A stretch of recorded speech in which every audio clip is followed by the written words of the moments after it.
Sebab abang nak habiskan semua, lepas tu abang nak bagi-bagi kat orang. Boleh tak?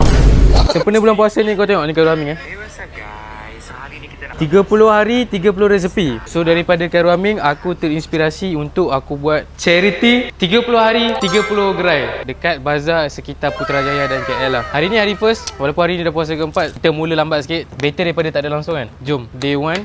Siapa-siapa yang jumpa aku dekat bazar, kalau korang nampak aku tengah buat charity, korang tegur, korang dapat.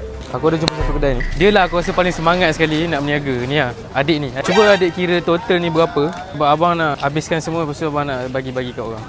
Boleh tak? Berapa bang? Tak bang? Aduh, baiknya.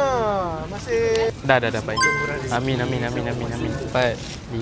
6, 7 215.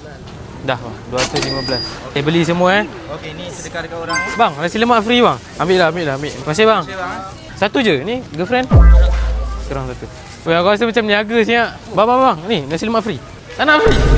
Bang, nasi lemak free bang. Buat sahur. Kalau elok lagi lah sampai sahur. Selesai charity hari ni. Kau nak tahu tak macam mana aku boleh buat charity tu? Kau tengok. Ini profit hari ni adalah sikit, tak banyak pun, tapi cukup lah untuk aku borong nasi lemak tu tadi. Start minggu depan aku nak suruh Golden Boy tu buka channel khas untuk kita grow duit raya sama-sama. Korang boleh kumpul duit raya korang sampai raya korang kaya dah. Kau tekan link kat bio aku, open browser, standby program grow duit raya kita live stream tiap hari. Set up 4 ke 5 setup sehari. InsyaAllah raya korang kaya nanti.